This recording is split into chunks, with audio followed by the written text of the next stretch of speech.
Here a little bit. I want to run a short video here. Do you want me to be your point and click? I should be able to do this.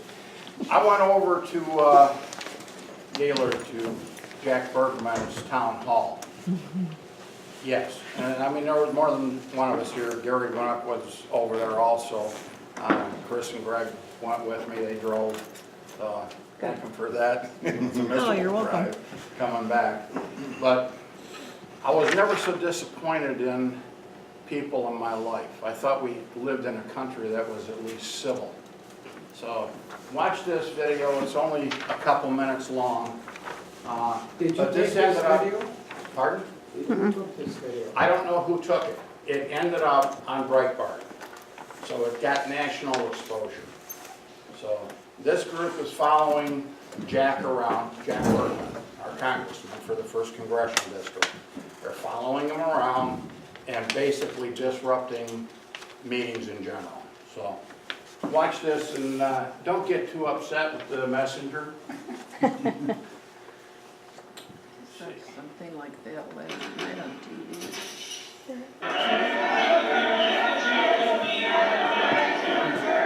This is during the invocation for the opening of his meeting.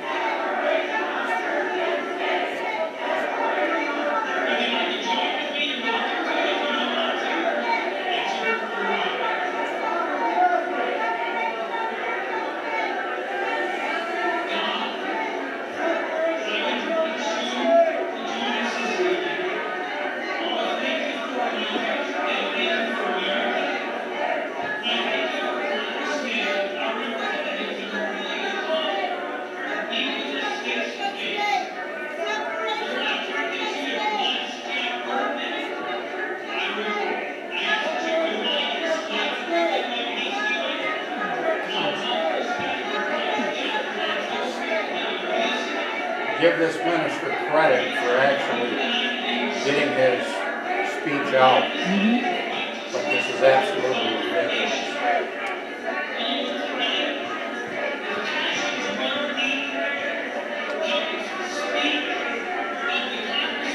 I was sitting right in the front row with Greg and Chris. I couldn't hear them at all over the crowd.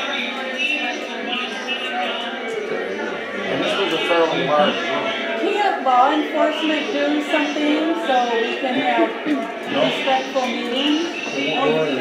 They were there. Did they ever do anything? Nope. No. They were there just in case something happened.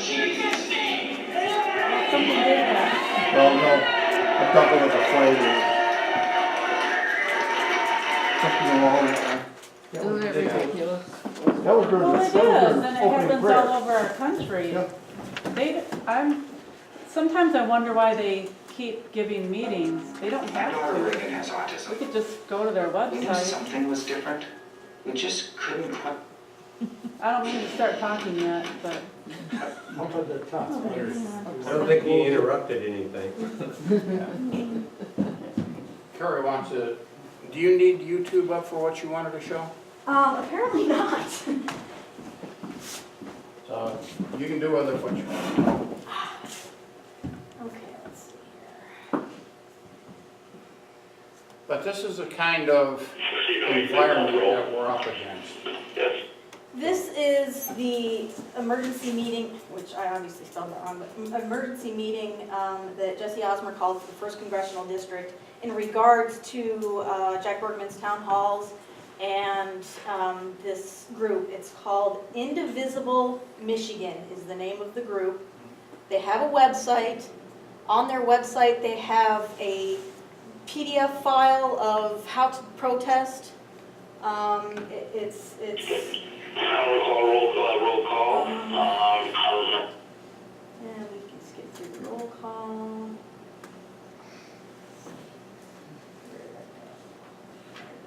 If needed, but try to keep it down to 2 because you want to make sure you're taking as much space as possible across the front of the venue. If you can't get a front spot, look for the media cameras in the background and find a spot near those cameras. The reason being is as they're rolling and collecting D footage, you don't want the people who are booing our congressman to be closest to the microphone.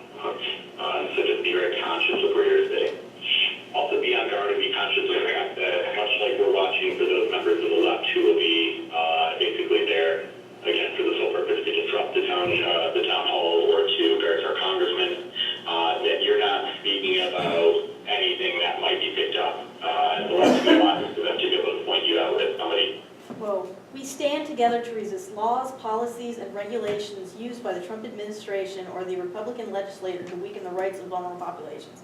Essentially, we defy law. And they're using freedom of speech as a way to do it. It's not, you are allowed freedom of speech, you are not allowed freedom of action. You cannot physically interrupt people from peacefully gathering. You can't do it. And Well, are we they on are. Facebook right now? Do we have Facebook open? They don't. I don't have it open, but I'm sure you could open it. Because there is a statute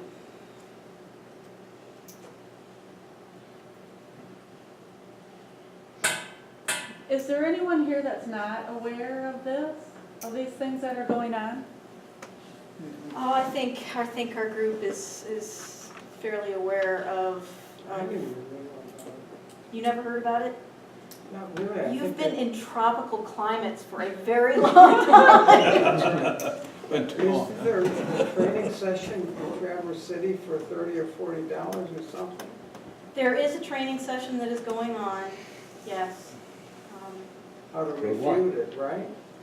Sue Aller was constantly interrupted too. I just, I would like to see what we can do. Maybe you can't meet in a community building, maybe if you met at someone's house and said. Here we go. I'm gonna read this. Michigan Penal Code Act 328 of 1981. It was actually reaffirmed in 1948 as 750.170. So the disturbance of lawful meetings. Disturbance of lawful meetings. Any person, it does do singular, who shall make or excite any disturbance or contention in any tavern, store, grocery, manufacturing establishment, or any other business place, in any street, lane, alley, highway, public building, grounds, or park, or at any election or other public meeting where citizens are peaceably and lawfully assembled, shall be guilty of a misdemeanor. Now, our good friend David Chandler, who is the chair for the Sunrise Side Tea Party, found this and sent it out to us. And I think we need to remind our Law law enforcement that this is out there and these people can be prosecuted. If you're at an event and you have somebody specifically like right next to you rioting and shouting at the top of your lungs and you can't hear, this is what you do. You try and get as much information about that person as possible. You contact obviously, if you have a camera, if you have a cell phone, anything, they're on public property, they're in public space, their face is open for anything. The only face I think that is not available for any type of publication is a child under like some age or another. You're not supposed to do children under a certain age. But generally speaking, the rabble-rousers,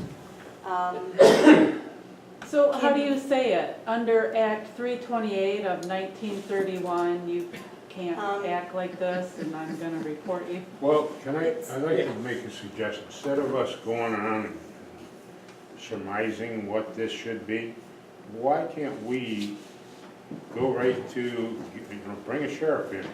exactly. Bring in the judge in here. Okay. Let's find out what. I found this out today. Yeah. So this is something that I would love to get like Sheriff Doug Atchison or even, Tom Weichel or somebody in here to discuss this, because what they are doing is, Yeah, Tom would be perfect. yeah, We get Tom. prosecuting attorney. Well, we just got this information today, so. But we need to know this going forward because Yep. you don't want to get yourself in trouble either. Well, that's why I wanted to show this video. It made my blood boil to sit there and have to suck it up. I mean, the last thing you want to do is, go postal on them, but But came close. So what's the rights of people that are being intimidated? What are their rights? And That's what one we're of the getting questions into. I'd like to Yeah. know. So, Kerry's with the 1st Congressional District, working with Jesse. Chandler, his meeting is Wednesday this week at G's in Oscoda. So if you have any interest, maybe in the next couple of days we can get a little more information. I'm gonna go down to his meeting, make sure that he's got the ability to play this, just like I did here. I gotta see if I can get with G's and I'm gonna talk to Wykel. be able to hooks, put some hooks up there. But Dave has done a good job. Dave Glass used to run the Tea Party down there. Chandler has taken that over. Dave can get a break and go out of country for a while. But anyway, we need to get this out to the rest of the people in this community. Let them know what's going on. Yes. Can we get a copy of that, or can you send a link to me on Facebook or email or something? Because I think it would be helpful if we had that in hand I when we did go to post these. it on Facebook, Okay, so when you click the link on our Alcona County Republicans page, okay, this is what'll pop up. all right, good, thank you. Okay. You'll want the actual code, not the act. Section 750.170 is what it'll be of the Michigan Penal Code. What? 750.170. Your public act that will cover probably, $1 million, oh yeah, Several hundred it's laws. like, Yeah. you want the specific law. Wow. Okay. all right, so. Anything else you wanted to cover, Karen? No, I think we're gonna go over. Okay. All right, we're going to start looking at our event calendar. And I wanted to introduce Nathan. How do you pronounce your last name again, Nathan? Makowski.